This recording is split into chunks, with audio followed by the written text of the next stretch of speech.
Olá pessoal, bem-vindos de volta à disciplina Física Moderna 1. Na aula de hoje, nós daremos continuidade à nossa discussão sobre a criação da teoria da relatividade, tentando responder aquela questão que nós colocamos no final da aula anterior, onde, essencialmente, nós nos questionamos como seria possível, então, conciliar o princípio da relatividade na mecânica clássica com o eletromagnetismo. E nós vimos que uma das opções seria justamente tentar preservar ambas as teorias, tanto o princípio da relatividade na mecânica clássica, quanto o eletromagnetismo, como formulado pelas equações de Maxwell.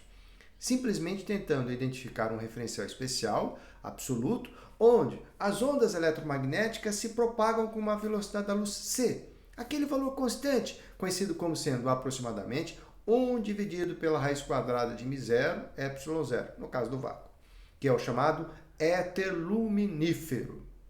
Então, o éter, este referencial especial, onde as ondas eletromagnéticas se propagam com esta velocidade, nos demais referenciais, teria uma velocidade da luz diferente em consonância com as transformadas de Galileu da física clássica. Então, várias tentativas foram feitas para tentar identificar esse referencial absoluto, este referencial especial. Aqui nós vamos discutir a mais famosa e mais presente nos livros didáticos, que é a experiência de Michelson e Morley, de interferometria, onde eles tentaram observar a existência deste referencial especial. Essencialmente, a proposta do experimento de Michelson e Morley é medir a diferença de velocidade relativa da Terra em relação ao éter em diferentes épocas do ano. Isto é, verificar se, de fato, a luz se propaga com uma velocidade diferente na Terra, conforme as transformações de Galileu, né? Obviamente, como não se sabia qual é a direção relativa da Terra em relação ao éter, a ideia primordial era medir isso em diferentes épocas do ano, de forma que, em algum momento, a Terra estaria indo para uma direção, na outra estaria indo em direção contrária em relação ao éter. A ideia é a de que, no éter, a luz se propaga com uma velocidade c, dada pelo eletromagnetismo, enquanto que na Terra, a velocidade da luz seria c menos a velocidade da Terra em relação ao éter. Então, a ideia é, de alguma maneira, elaborar um experimento que pudesse evidenciar essa diferença de velocidade. Para fazer isso, Michelson e Morley propuseram então um poderoso experimento que ficou conhecido como interferometria. O método criado por eles é representado aqui em tela por meio deste diagrama.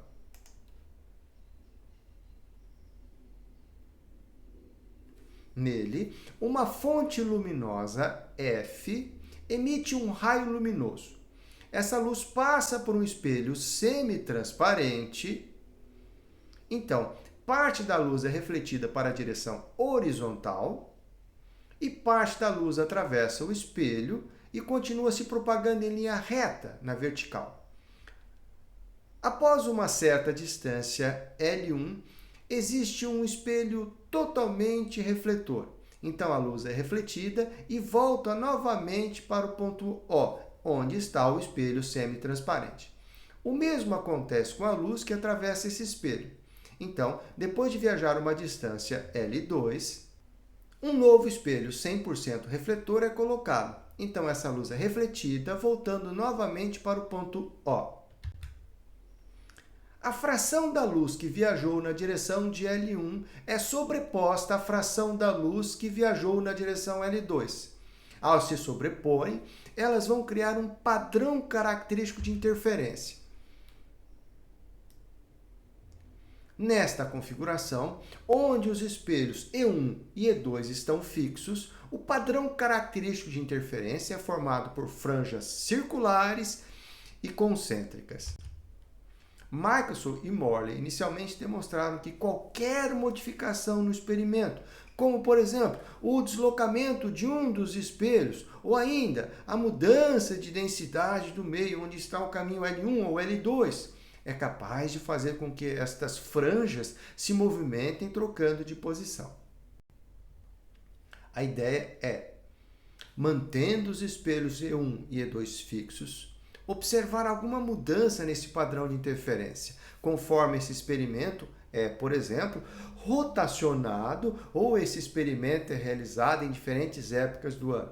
Porque, como nós vamos ver, se a velocidade da luz realmente na Terra é dado por c menos v, ou seja, a diferença entre a velocidade da luz no éter menos a velocidade da Terra em relação ao éter, então este padrão de interferência vai depender do que nós chamamos de L1, do que nós chamamos de L2, obviamente vai depender dessa velocidade da Terra em relação ao éter, que pode mudar em relação ao ano, por exemplo. Então, muito bem. Para que nós possamos entender melhor como esse padrão de interferência deve depender da velocidade relativa da Terra em relação ao éter, vamos calcular quanto tempo a luz deve levar para percorrer a distância L1. Depois, vamos calcular quanto tempo a luz deve levar para percorrer a distância L2, segundo as transformações de Galileu. Uma abordagem de que nós temos um referencial absoluto especial, que é o éter. A partir disso, nós calculamos o caminho que a luz de fato vai percorrer em cada uma dessas situações, e essa diferença de caminho vai provocar uma diferença de fase entre as duas ondas. Isso vai modificar o padrão de interferência. E se esse caminho mudar em diferentes circunstâncias, nós devemos observar o efeito da movimentação da Terra em relação ao éter. O cálculo é feito por meio dessa expressão. O primeiro termo mede o tempo que a luz vai levar para ir até o espelho E1, no qual, de acordo com a transformada de Galileu, a distância L1 é dividida pela velocidade da luz em relação à Terra, considerando que a velocidade da luz em relação ao éter é c e a velocidade da Terra em relação ao éter é v. E eles têm mesmo sentido. O segundo termo mede o tempo que a luz vai levar para voltar do espelho E1. Percebam que agora a velocidade da luz em relação ao éter c e a velocidade da Terra em relação ao éter v têm sentidos contrários. Então, o tempo total para ela ir e voltar é dado por meio dessa expressão. L1 dividido por c menos v, ida, L1, c mais v, volta. Nós podemos trabalhar esta expressão aqui, encontrando o denominador comum e fazendo as respectivas multiplicações que aparecem no numerador. C vezes L1, V vezes L1, C vezes L1, V vezes L1. Somando os termos subsequentes, sobrará no numerador apenas 2CL1, C² menos V². Na sequência, para facilitar um pouco, nós podemos continuar explorando essa expressão, colocando o termo C² em evidência no denominador. Perceba que dentro do colchetes fica, então, 1 menos V sobre C ao quadrado. Simplificando, então, o C no numerador com o C do denominador, nós temos, então, isso aqui. Ou seja, essa diferença de tempo vai ser dada por 2L1C 1 menos beta ao quadrado, onde beta é uma constante calculada a partir da razão entre a velocidade relativa entre os referenciais dividido pela velocidade da luz. Esta será, então, uma convenção que nós vamos adotar daqui para frente e vamos usar muito ao longo dessa disciplina, principalmente na teoria da relatividade. Agora, e para percorrer a distância L2?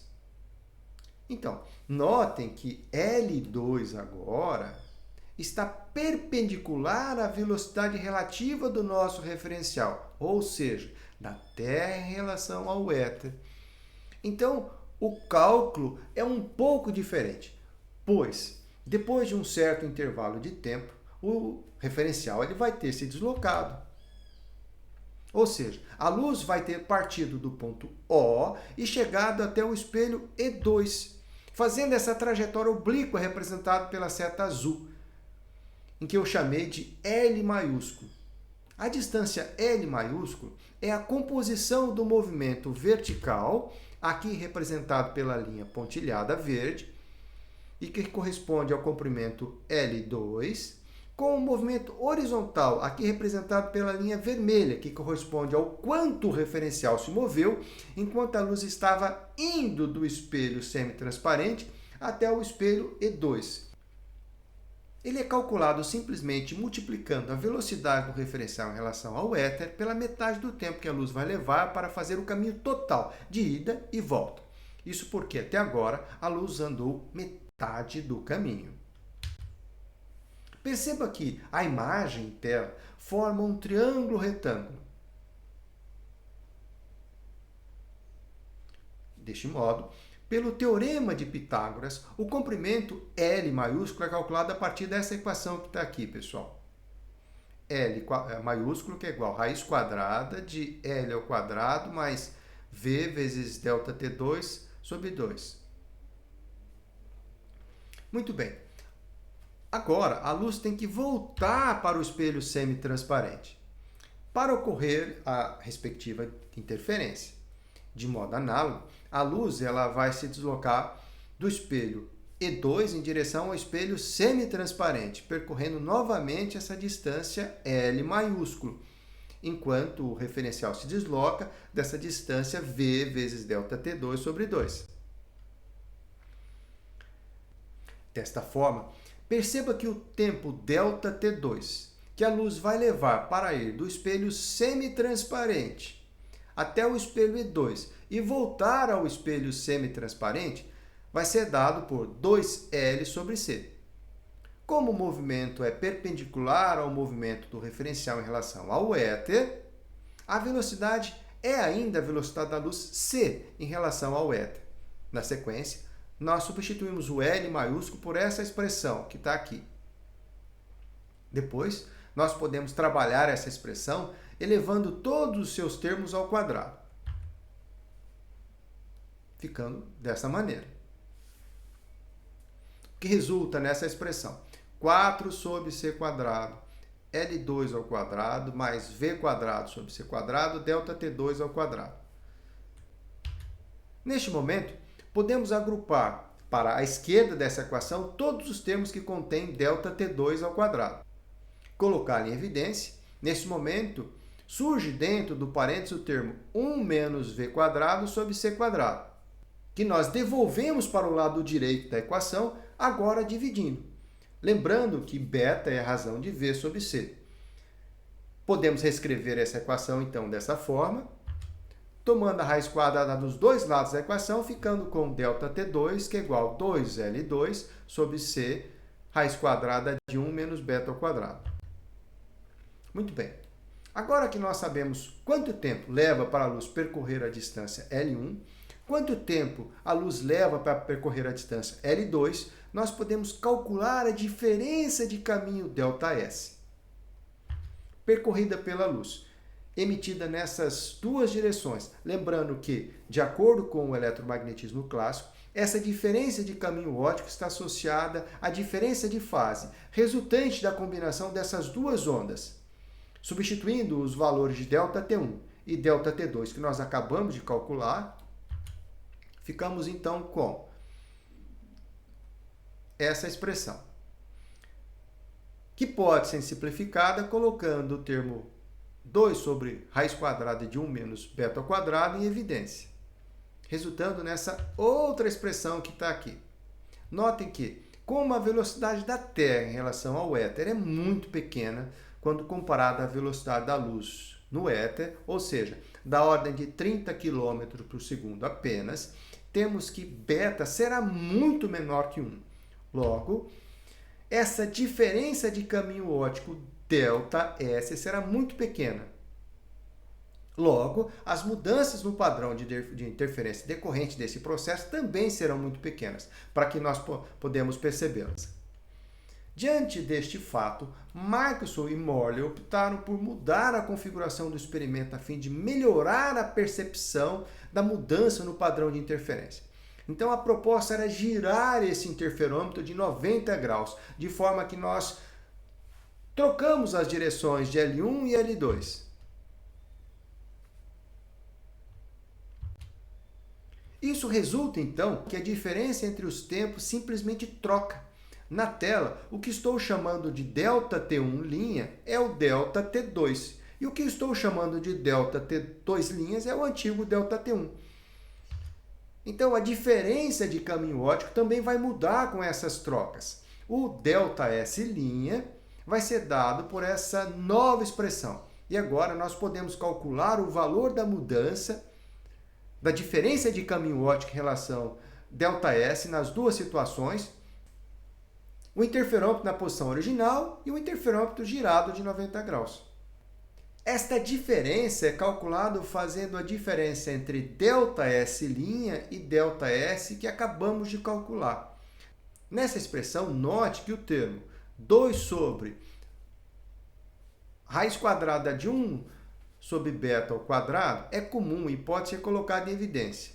Para a gente poder simplificar essa expressão, percebam que os termos entre parênteses obedecem a uma propriedade distributiva muito comum que envolve o produto de dois binômios. Para que você consiga ver essa propriedade distributiva, por analogia, aqui na tela, representado pelas letras A, B, C e D, você deve tomar A como sendo L1, P como sendo L2, C como sendo 1 e D como sendo 1 sobre raiz quadrada de 1 sobre beta ao quadrado. Após fazer a distribuição dos termos, como ilustrado aqui na tela, a expressão que resulta é essa daqui. Deste modo, a diferença ΔS' menos ΔS é dada por isso aqui, onde vocês podem notar que no termo entre parênteses que está aqui em vermelho, a soma L1 mais L2, que por sua vez torna a mudança mais perceptível. Além disso, o fato de que beta é muito menor que 1 nos obriga a fazer mais uma simplificação nessa equação, a partir do teorema binominal de Newton, onde o fator 1 sobre raiz quadrada de 1 menos beta ao quadrado pode ser aproximado para 1 mais beta ao quadrado. Pode ser aproximado para 1 mais 1 meio de beta ao quadrado. Resultando nessa nova expressão.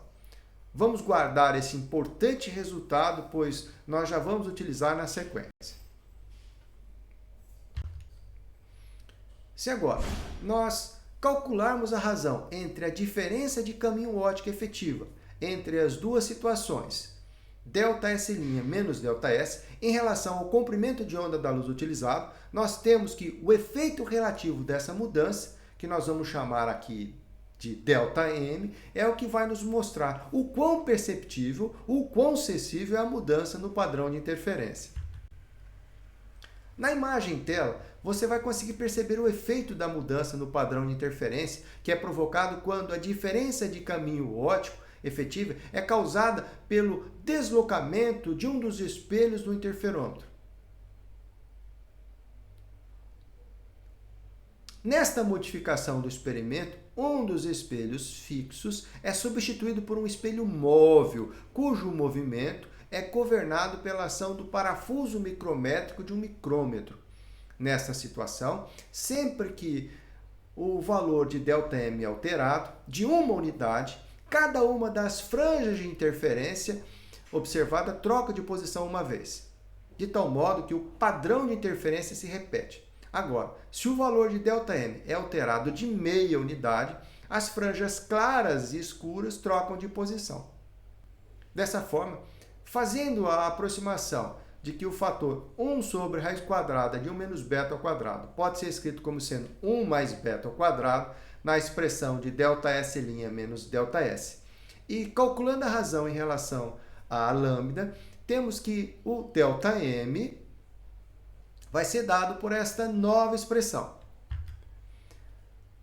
Abrindo esta expressão e reagrupando os termos subsequentes, percebemos que vai surgir um termo proporcional a beta ao quadrado e um termo proporcional a beta quarta. Agora, como beta é muito menor que 1, o segundo termo dessa expressão ele pode ser desprezado. No caso do experimento original, realizado por Michelson e Morley em 1881, o comprimento do braço do interferômetro era de 1,2 metro e o comprimento de onda da luz 600 nanômetros, no caso a luz amarela. Sabendo que a velocidade da Terra em relação ao éter é 30 km por segundo e que a velocidade da luz em relação ao éter é 3 vezes 10 elevado à oitava metros por segundo, nós temos que beta é igual, então, a aproximadamente 10 a menos 4. Deste modo, substituindo esses números na equação que nós temos aqui na tela, temos que, teoricamente, a mudança de posição das franjas de interferência é apenas de 4%. Ou seja qual for o padrão de interferência observado em uma dada direção, quando você gira o equipamento de 90 graus, teoricamente você deve observar uma mudança de 4% na posição das franjas de interferência. Embora se trate de um valor muito pequeno, em tese, esta deveria ser uma mudança perceptível. Claro que não foi, né? Note que a sensibilidade do experimento depende diretamente da soma do comprimento dos braços do interferômetro, L1 mais L2. Deste modo, em 1887, o experimento foi refeito, agora utilizando um interferômetro muito maior, muito mais difícil de construir, de 11 metros. Inserindo este novo valor na equação em tela, temos que, teoricamente, a mudança esperada agora é de 40%. Ou seja, esta modificação tornou o experimento 10 vezes mais sensível. Lembrando da tabela do valor de ΔM que nós colocamos anteriormente, lembra dela? Temos que 0,4 está aqui, ó. É bem próximo de 0,5. Deste modo, ao girar o interferômetro gigante, era de se esperar que as franjas claras e escuras praticamente trocassem de posição. Porém, em ambos os casos, nenhuma mudança no padrão de interferência foi observada. O experimento, então, foi refeito em diferentes estações do ano, em diferentes épocas do ano, para levar em consideração mudanças na velocidade relativa da Terra em relação ao éter. E mesmo assim, nenhuma mudança no padrão de interferência da luz foi observada. Então, nós voltamos à nossa pergunta original que foi colocada no final da aula anterior. Como então que nós conseguimos conciliar o princípio da teoria da relatividade, das transformações de Galileu, da mecânica clássica com o eletromagnetismo? De acordo com a primeira hipótese formulada, que nós tínhamos colocado, foi justamente o experimento de Michelson e Morley que tentou observar a existência de um referencial especial e absoluto, que é o éter, onde neste referencial a velocidade da luz é c, já nos demais referenciais é dado pelas transformações de Galileu. Então, veja, isso não foi observado experimentalmente, o que de certa maneira nos diz que isso deve ser abandonado. E as outras duas hipóteses, ou seja, modificar o eletromagnetismo ou se modificar a mecânica, que nós vemos que a terceira hipótese é a mais compatível com o que se observou experimentalmente. E é a hipótese que nós vamos explorar nas próximas aulas. Pois é essa alternativa que o princípio da teoria da relatividade especial proposta por Einstein vem a se propor a fazer. Então, resolver a conciliação entre essas duas teorias, a mecânica e o eletromagnetismo, modificando as transformações de Galileu para acomodar a ideia de um valor constante para a velocidade da luz, independentemente do referencial adotado.